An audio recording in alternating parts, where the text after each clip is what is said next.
What's going on, guys? Welcome back to Surviving in Alabama, and today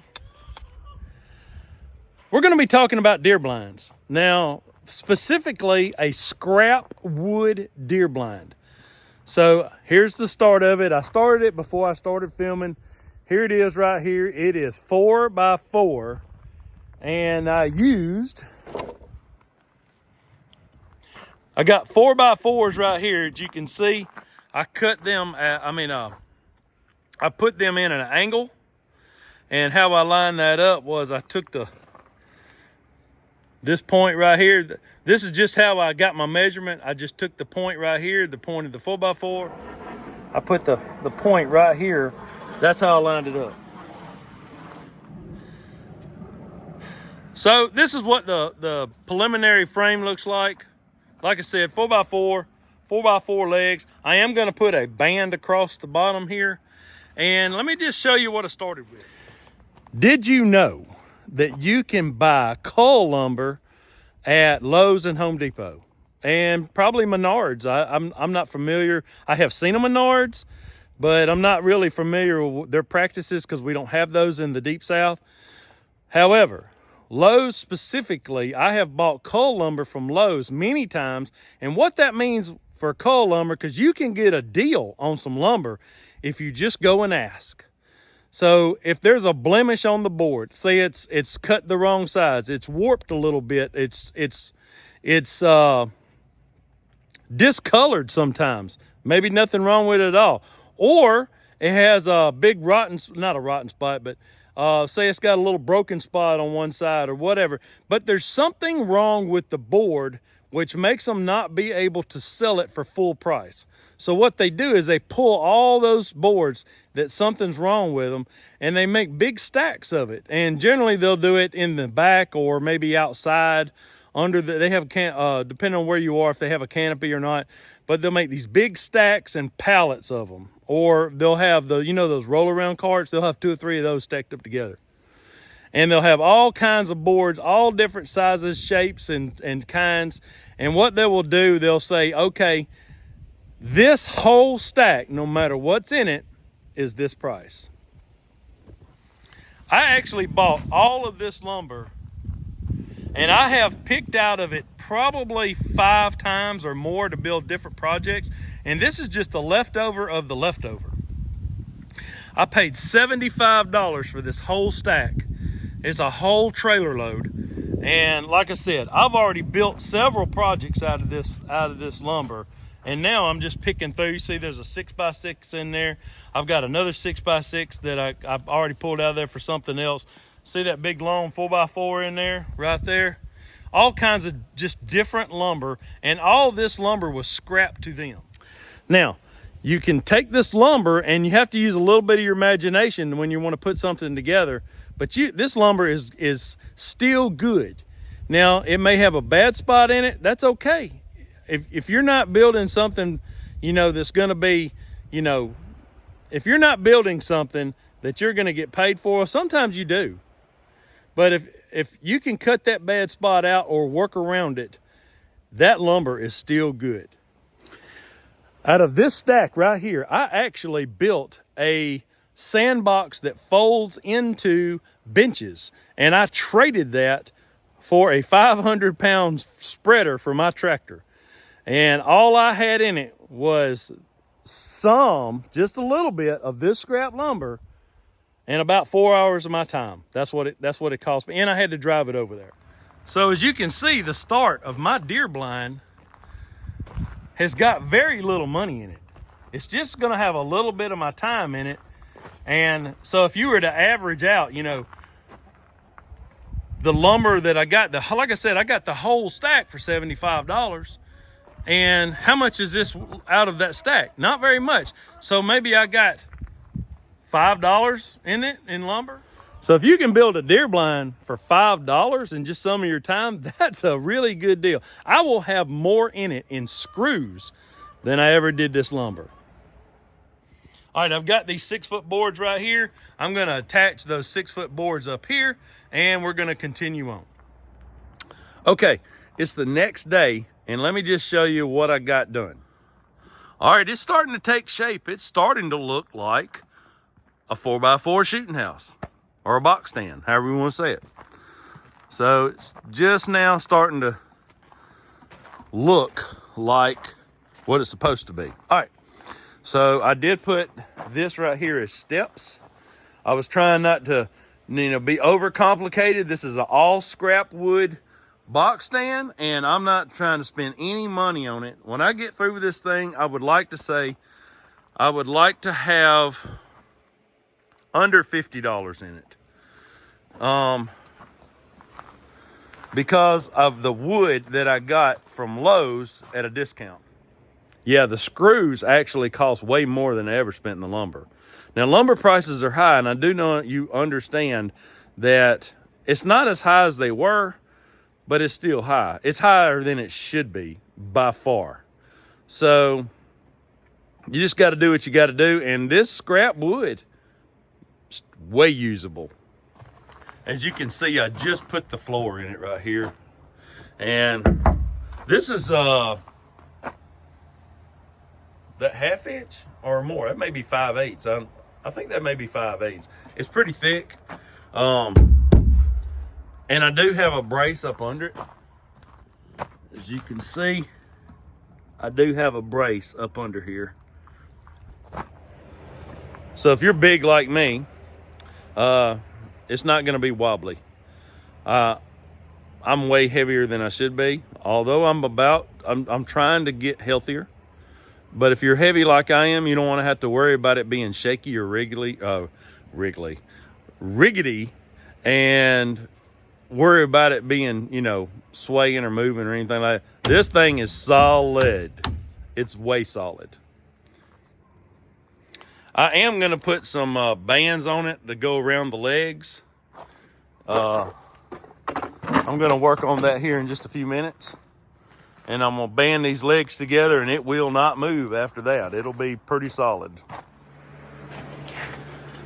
The whole point to me showing you this box stand video is to be resourceful.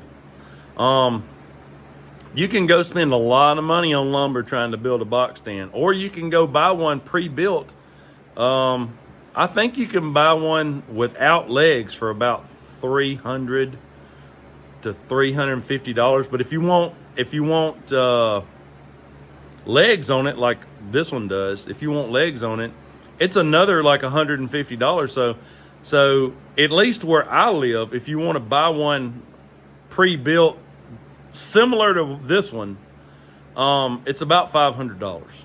And if you want a 2-man box stand, which would be like 5x8 or 4x8, whatever the dimensions are,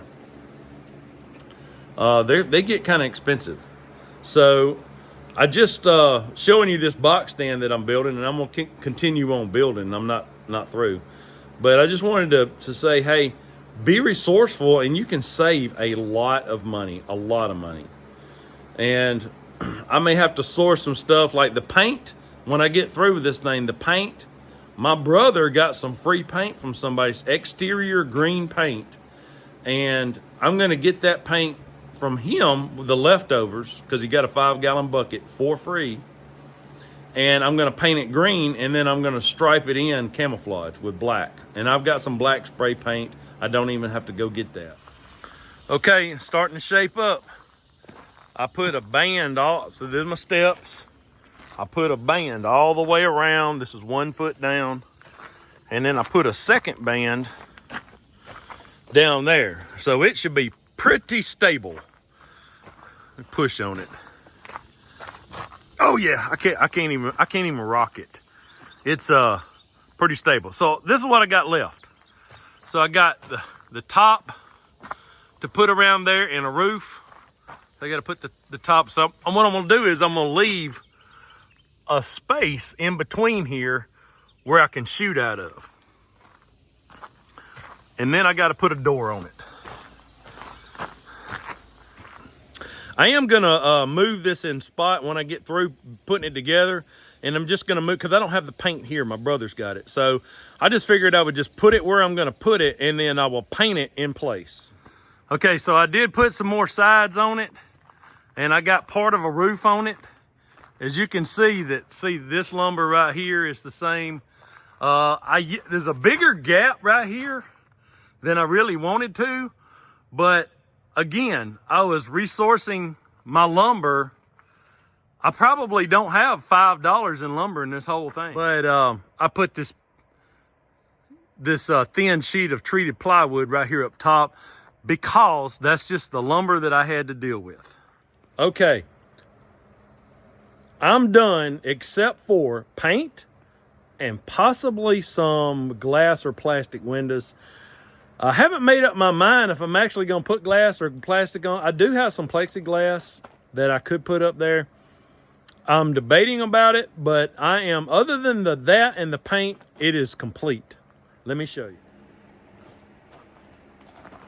Okay, I got a double door system. So I got a bottom door, and see that right there? Got a latch on it, and another door. But I've got it so it actually latches from the inside. I may need to put a nail out here too. I may do that. But so I can open that door right there. And so if I need to see out the back, but I don't want to open up the whole door, I could just open this, and then kind of like if something's coming, I could just ease this open and kind of get prepared. But I do want, the reason that I want a dark door behind me is with both doors closed, I don't want a window behind me. So that's the reason I got a double door here. And when you're silhouette, if there's light behind you, something can see you. Like if you're sitting in a window and you turn out all the lights, you can see outside, but they can't see you. However, if you're sitting in a window and there's lights behind you, they can see you plain as day. Same thing for the deer. That's the reason that if you build a shooting house, whatever it is, pop-up blind, whatever, you always want a solid surface behind you. So I just hodgepodged some old boards together that was part of that. Like I said, I didn't spend any money on it. This was just those scrap lumber laying around. And out of some of that right there, bottom piece came out of that pile. This is my ladder right here. So I climb, those are 2x4s. I'm just gonna climb up the 2x4s, get in there. These are the windows. There's a band around it. I put a double band on the front. That's to keep the legs from ever wobbling and trying to give way. I did put this right here. See, that's the window right there. And then I put a up window right there. Now, the reason I did that is so I can see, but I can put my head behind that so they don't see me really moving around that much in there. So if they can look up in there and see me, then that's not good. So I just wanted to be able to see and shoot. Here's the other side. And I do have a plywood and OSB mixture roof with felt on top of that, and also vinyl on top of that. And I just had some hodgepodge, some vinyl together, and it's not gonna leak. So there you have it. I am sweaty, hot, and really hot. I don't know what degree it is out here. I would say it's in the mid 90s or something like that. I am in the shade right here. However, that shooting house right there, that box blind, I've probably got $5 in lumber in it. I never went to the store to buy a thing for this whole project. So that was the beauty of having a big pile of lumber that I got, cull lumber from Lowe's, that I got a whole trailer slam full load for $75. I've done many projects out of that now. Probably 5 or 6, or maybe even more, I don't even know. However, this right here is a testament to what you can do. Is all you have to do is be aware and ask. If you go to Lowe's and you see a pile of lumber sitting out in the back, go ask them about it. If you need some lumber, now, granted, it's all not going to be great, but you can pick through it, and there's a lot of usable lumber in those piles. So you just have to be willing to think outside the box, or I should say, or what I like to say is think outside the box store. And you don't have to pay full price for everything. I like to be resourceful and I like to be frugal. So, all that being said, this is my $5 in lumber. Of course, I had to buy screws, but I didn't go buy them. I already had them. And scraps laying around the house. $5 in lumber box stand. Don't forget to like, share, and subscribe. I'll see y'all next time, and God bless.